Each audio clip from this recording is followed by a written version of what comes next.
It's necessary for us to let go and move on, to make space in our lives for the next great adventure. The end of our journey was a necessary ending. Necessary endings happen all the time in our lives. And while we wanted to continue to go and continue to capture the magic of the Camino and the magic of Spain, it was a necessary ending so that we could continue to move forward with our lives. Welcome to This Empty Nest Life. Join Jay Ramsden as he leads you on a transformative journey through the uncharted seas of midlife and empty nesting. If you're ready to embark on this new adventure and redefine your future, you're in the right place. Here's your host, the Empty Nest Coach, Jay Ramsden. Hello, my emptiness friends, and welcome back to This Empty Nest Life. For today, today I'm going solo. And moving forward, you can expect some solo episodes as well as some more guests. I've got big plans for the show, so make sure you stay tuned. But what I'm most excited about today is that I just returned from a recent adventure that taught me a ton about myself, about connecting with other people, and embracing the journey that we're on. So last week, I embarked on a journey to walk the Camino de Santiago, or more accurately, a portion of it. Specifically, I walked a portion of the Camino Portuguese. It's a pilgrimage across the northwest part of Spain, which is known as Galicia. Now, some people, they walk the Camino for religious reasons, some for spiritual reasons. Some, they just see if they can do it, right? Walk day after day after day. For me, it was partly spiritual and partly to see if I could walk for several days straight for roughly about 12 miles a day, give or take. But mostly for me, it was about stepping outside my comfort zone. And if you're a regular listener to this show, you know stepping outside your comfort zone is something I talk about a lot. But I wanted to see what I could learn about myself on this journey and also what I could learn about others. So on this journey, I was walking with friends, and I say sort of friends. I've known these folks for about 18 months. I met them as part of a hiking group that I belong to. So I literally left Boston with 5 people I've known for a short amount of time. And then actually one person that I really didn't get to know until I got to the departure gate. Let me tell you something. Travel, especially challenging travel, like heading to a foreign country where no one but myself spoke the language, that is a fast track to getting to know people pretty well. So I just want to share a little bit of that journey here today in snippets. So I took some time to journal a little bit while I was on this journey. So here's a little bit from day one. It was 5 days in total. So you get a little bit of snippets and things that I've learned along the way, and then some grounding some of it in psychology that'll help you kind of as you're on your journey as well. So from day one, a little snippet. Day one was a complete whirlwind. Traveling to a different country, we left Boston around 4:30. We got in to Madrid around 5:30 in the morning the next day. We had to make our way to our next gate to go from Madrid to Vigo, which is where we are starting our journey. And it was this kind of, we get there, we get settled, we drop our bags, we explore Vigo for the day. It is go, go, go, go, go. We come back to the hotel. We get an opportunity to rest a little bit. I took a chance to take a little bit of a nap before we were going to go out to dinner that night. But what I found about the very next day, day one of our journey, which was the 10th of May, breakfast at the hotel didn't start until 8 a.m., which was an amazing thing because sleep was so desperately needed from the long day of travel before and exploring the city of Vigo. Even simple things like breakfast on this trip were an experience. You met people from all over the world, whether it was at breakfast in the morning or at cafes or as you were walking, but places like Canada and Germany and Alaska and Connecticut. Right? Those are just a couple of examples. And everyone on this journey had a story. Everyone had their own reason for doing this. And as you get used to being on the Camino and spending some time traveling and moving forward each day and meeting lots of different people, your experience becomes kind of the experience of others. So this is what psychologists call social comparison. When we're in new situations like this, we naturally look to others to gauge our own experiences and feelings. So for example, the first 3 days it rained for most of our journey, off and on for 2 days, and then pretty straight on the third day. And so naturally, as humans, we look to others to develop kind of our own experiences and feelings. And sometimes we take on the experiences of others. So if we're struggling, then people might also feel as if they were struggling too. However, here's the cool thing, right? Meeting people from different backgrounds, they bring different experiences to it. So whether we're on the Camino or elsewhere in life, you can really broaden your perspectives and challenge our assumptions about ourselves and the world by taking time to learn from others. So my big lesson from that first day was slowing down. And here's why. We were headed, we were maybe halfway through day one, and we were headed down a path, and then there was a little path that went up, pretty vertical, up on the mountain on the backside of us. And it said 3.5 kilometers up to a cafe. And this is what I wrote in my journal. As we approached, a man was coming down the hill, and he said, "Hey, there are 15 people in line up there." And of course, our fast-paced US brains kicked right in, and we started to walk away until my friend Renee said, "Hey, what's the rush? We literally have all day to go 3 more miles." And for a group of people who do lots of miles on the weekends, Saturday walks and Sunday hiking, 3 miles is something that can go by pretty quickly for us. And I tell you what, it was such a smart move to slow down in that moment, because we got to the top of the cafe. And let me tell you, it was amazing. Had great views of the city of Vigo into Redondela. And the owner of the shop was amazing. There were lots of different people that were in the cafe from all over, some from Spain, some were from Germany, some were from the UK.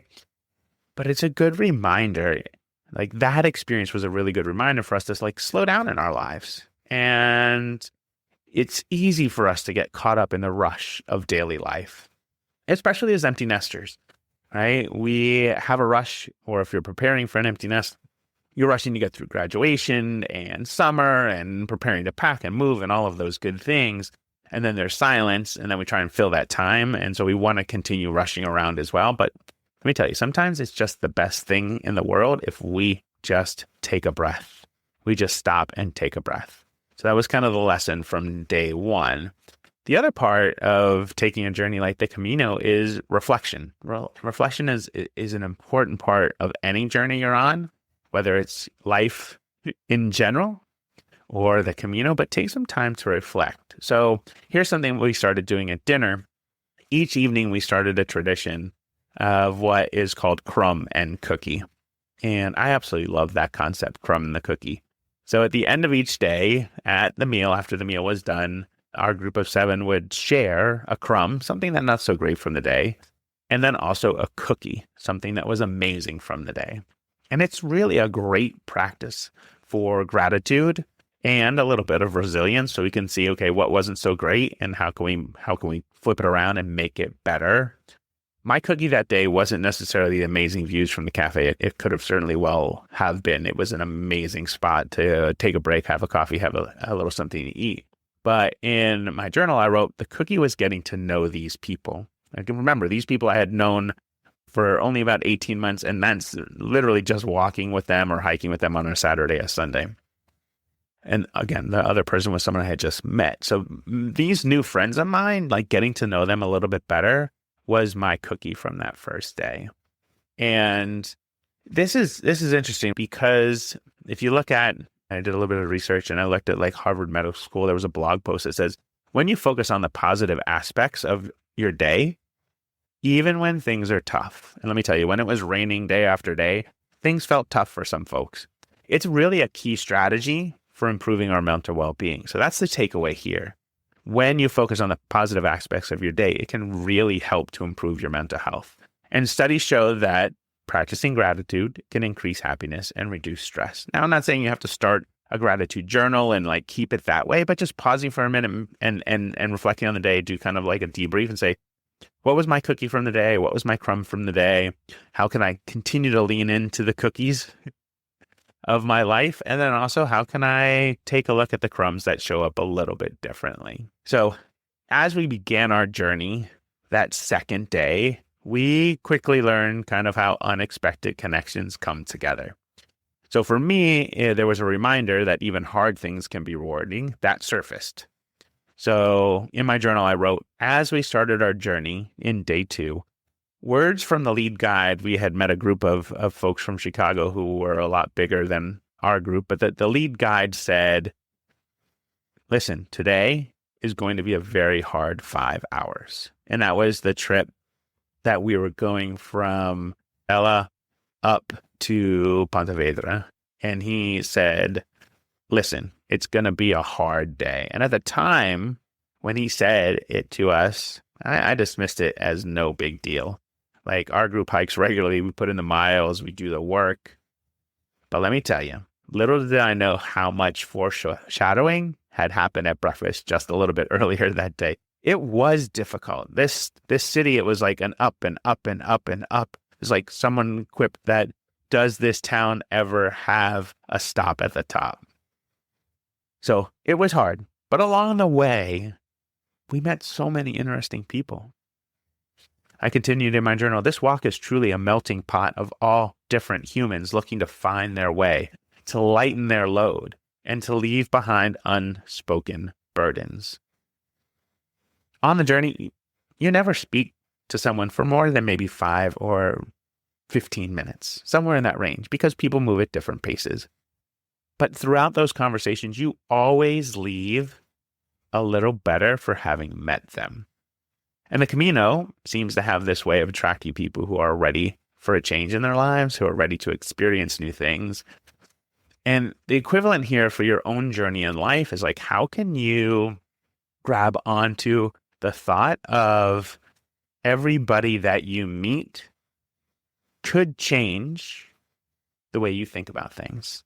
Let that sink in for a minute.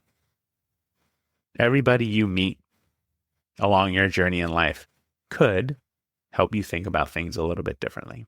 Now, by day 3, I started to realize this trip was as much about self-discovery as it was about the scenery. And let me tell you, the scenery was phenomenal. Even with the rain, the countryside in Spain is incredible. We walked through towns and villages and farmlands, and every stop that we made was just as breathtaking as the last one. It just was like this endless stream of incredible photos and paintings in our minds that we could see. Now, I continue to write, each of us on this trip have unique gifts that make us who we are and also make us a part of a whole. And I was referring to the group of people that I had spent some time getting to know here over the last 18 months, but really started to get to know on this journey. And here's what I learned. And I share so that you can take a little bit away for yourself as you look around life and as you meet new people, is like, what can you take away from them and incorporate into your own life? So here's what I learned from each of the people I was making the journey on. So Trish, who is the captain, I would say I call her the captain of our Not Dead Yet crew. That's what we call ourselves. We're not dead yet. That's why we keep doing these adventures. She came into my life to remind me that gratitude should be an important part of our lives. Not just once in a while, but every single day. That's her superpower. She does a gratitude post every Monday on Facebook. And it's just a reminder that gratitude is an important part of our lives. Then her husband, David, he's the medic of our crew, former military guy. He came into my life to remind me to just be me.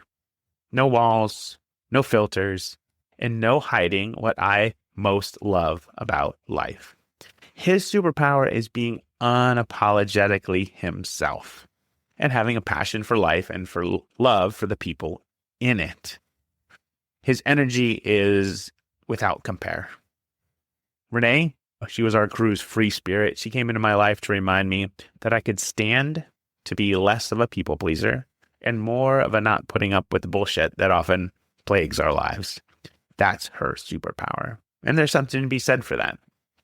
Sue, who's the newest member of our crew and the one that I just met at the gate at Logan, she came into my life to remind me that it's not a bad thing to say what's on your mind, because otherwise, how would anyone really know what I'm thinking? That's what I gleaned from her. That's her superpower. Then there's Mary, the Master Chief's chief. You'll make this connection in a second when I talk about Rich, but she's the Master Chief's chief.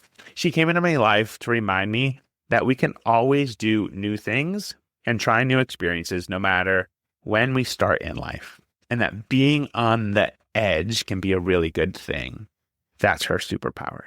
Being on the edge is when we climb mountains. She likes to be close to the edge. She likes to see what's there, which is an amazing thing when you think about it. And then finally, Rich, her husband, Mary's husband, he is our Master Chief and Chief Navigator when we're doing things at home.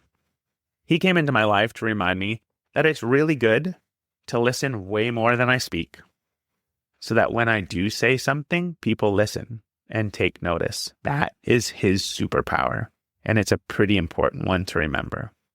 Now, these journal entries, they all highlight the importance of self-awareness and recognizing your strengths and weaknesses. And as empty nesters, you have a unique opportunity to redefine yourself right now and to explore new passions. Your kids are off exploring new passions. If they're trying to figure out who they are, you have the same opportunity.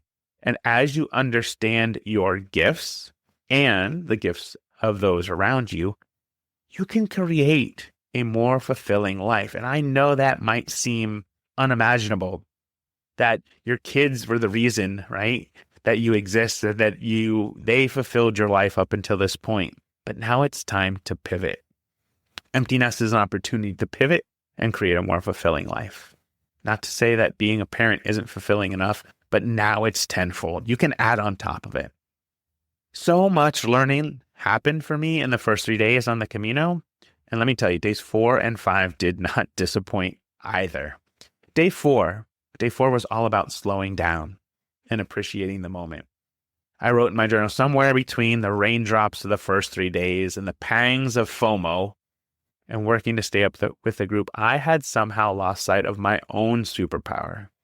I talked about the superpowers of the others in the group, but I needed to be reminded of what my superpower was. And it was noted by my friend Trish when she responded to my post about everyone else's superpower. She said, when you have a dream, Jay, you make it happen.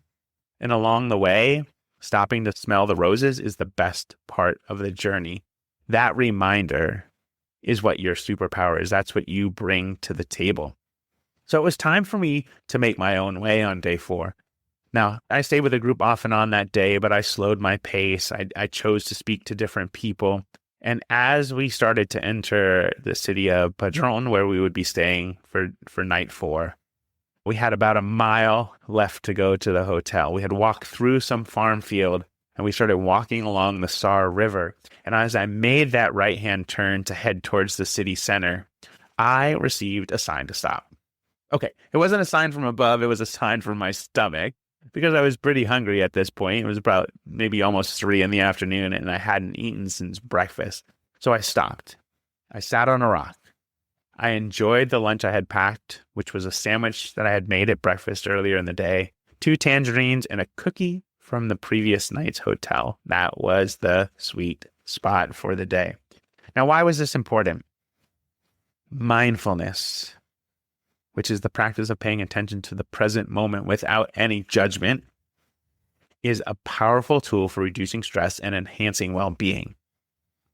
So for me, taking time to savor a meal, to appreciate the beauty of nature, and to simply just breathe deeply by myself next to the river, that helped me reconnect with myself. And you can do the same thing, right? You can find joy in everyday moments by just taking a moment to pause, to savor a meal, to appreciate the beauty of what's around you, and to reconnect with yourself and with others. Now, the final day, it's day 5. I'm starting to feel the weight of the journey. The people I had walked with hit me. The people in my own group, the people that I had met from all over the world, each with a different story and a different reason for walking the Camino. I wrote in my journal, when I think about the last few days with this crew, my not dead yet peeps, and also the people that I've met along the way, I am just incredibly awestruck with what humans can accomplish when they have a final destination in mind. Let me tell you, the Camino is an arduous journey. It's not hard, but it's arduous. Some people may debate those two words as being the same. But let me tell you, it is also an incredible journey filled with highlights and lowlights. It's filled with ways that you learn as much about others as you do about yourself. And in the end, it's necessary for us to let go and move on, to make space in our lives for the next great adventure. The end of our journey was a necessary ending. Necessary endings happen all the time in our lives. And while we wanted to continue to go and continue to capture the magic of the Camino and the magic of Spain, it was a necessary ending so that we could continue to move forward with our lives. So I'm going to ask you, my friends, what's your Camino? It doesn't have to be an epic walk, but what's the adventure that's calling to you now that you're an empty nester? Maybe it's a physical journey like the Camino de Santiago. Maybe it's a new hobby, a new career, or a deeper exploration of your own inner landscape. Whatever it is, I encourage you to take that first step. And if you're ready, if you'd like some help figuring out what that next step should be, well, I encourage you to head over to thisemptinesslife.com. There you can learn more about working with me to design your next chapter and create a life that's both meaningful and fulfilling. And isn't that what life is all about? You can do it, my friends. I totally believe in you 100%. There's so many things. There's so much time in this life. Do not wait. Don't wait. Take advantage of it now. While your kids are exploring life, you too should be exploring life as well. All right, my friends, thank you for joining me today. And until next time, don't forget, embrace the journey. And remember, your greatest adventure may just be around the corner. Are you ready to start living and enjoying your empty nest years? If so, head over to jasonramsden.com and click Work With Me to get the conversation started. This Empty Nest Life is a production of Impact One Media, LLC, all rights reserved.